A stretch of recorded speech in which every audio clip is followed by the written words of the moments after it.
قد ايه المعلق كان صادق، وقد ايه ساعتها كان التعليق ان انت بتركز في الكونتنت بتاع المباراه، وقد ايه احنا كنا متعلقين عاطفيا بالبطوله دي، لان احنا رايحين. صح. انا كابتن الجوهري عليه رحمه الله تعالى، ويمكن كان زميلنا العزيز الاستاذ تامر صقر حضر معانا الجلسه دي في 2009، قال لنا انا خليت كابتن سمير عدلي يحجز العوده بعد النهائي بيوم. قلت لهم احنا قاعدين للنهائي.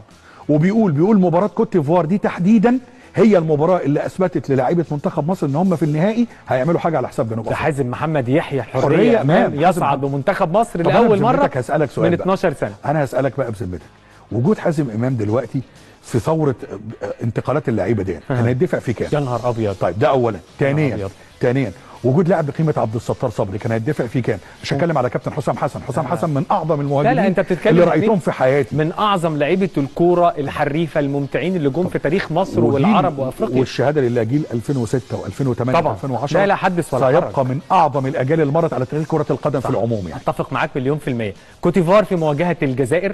كوت ديفوار في مواجهه الجزائر. كوت ديفوار تنتصر. طيب اللي وراها على طول عندنا منتخب جنوب افريقيا عنده مواجهه قويه مع منتخب الكاميرون. البافانا الاولاد هيخرجوا من قفص الاسود وهينتصروا. يبقى منتخب جنوب افريقيا يعبر. المغرب في مواجهه منتخب السودان. المغرب تعبر السودان. ثم المجموعه اللي وراها غينيا الاستوائيه والسنغال. لا السنغال. نيجيريا في مواجهه انجولا. نيجيريا. اذا احنا كده وصلنا لدور الثمانيه. دور الثمانيه في مواجهه قويه جدا ما بين الكونغو الديمقراطيه ومنتخب تونس. الكونغو تعبر على حساب سامي الطرابلسي وكتيبته.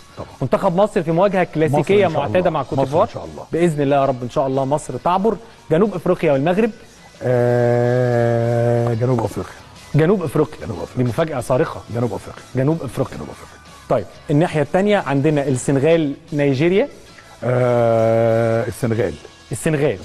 يبقى احنا سيمي فاينل موجود فيه 3 فرق او 4 فرق، فريق عربي وحيد اللي هو المنتخب المصري. مصر في مواجهه الكونغو الديمقراطيه. لا انا هقول مصر، مع ان انا برشح الكونغو للفاينل. بس كنت مرشح مصر برضه. مصر ان شاء الله. يبقى مصر ان شاء الله تعبر على كتيبه سبستيان دي صبر. الناحيه الثانيه جنوب افريقيا والسنغال. اتوقع السنغال. تتوقع السنغال عشان يتكرر نهائي 2021 ما بين مصر والسنغال باذن الله ان شاء الله. وناخد بثأرنا باذن الله. يا رب باذن الله. مصر والسنغال. على فكره انا التوقعات دي غير قائمه على عاطفه تماما. غير قائمه على ارقام. انا من خلال رؤيتي للمنتخبات وهو توقع طبعا زي ما بقول لحضرتك، ان صاب وان خاب فانت عارف هتسلم لا ان شاء الله يصيب ونوصل لمرحله ان مصر تكون بطل كاس الامم الافريقيه. متفائل؟ انا دايما متفائل الصراحه. احنا يعني جه الوقت اللي لازم كلنا نبقى في ظهر المنتخب. احنا زعلنا في كاس العرب ونطوي الصفحه. كلنا لازم الفتره اللي جايه دي ندي دعم معنوي. على فكره والله العظيم الدعم المعنوي بيفرق مع اللعيبه، والدعم المعنوي بيفرق مع الجهاز الفني، بيفرق مع الناس كلها.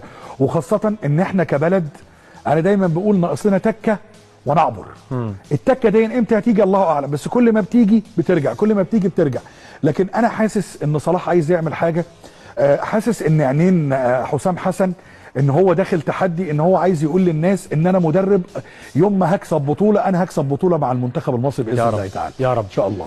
بلال نورتني وشرفتني. استمتعت جدا بوجودي معاك. ربنا يكرمك يا اسلام. وانا بشكرك. ومره ثانيه انا دايما ببقى مبسوط لما بسمعك، ببقى مبسوط لما بشوفك.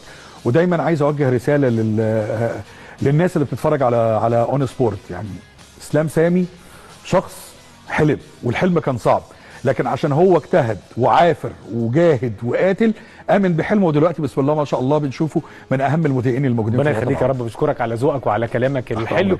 اذا منتخب مصر ان شاء الله يكون بطل كاس الامم الافريقيه 2025 على حساب منتخب السنغال حسب الطريق للنهائي مع بلال احمد علام المعلق الكبير والممتع دائما وابدا. بشكر حضراتكم شكرا جزيلا، واشوفكم ان شاء الله في حلقه جديده من الطريق الى النهائي.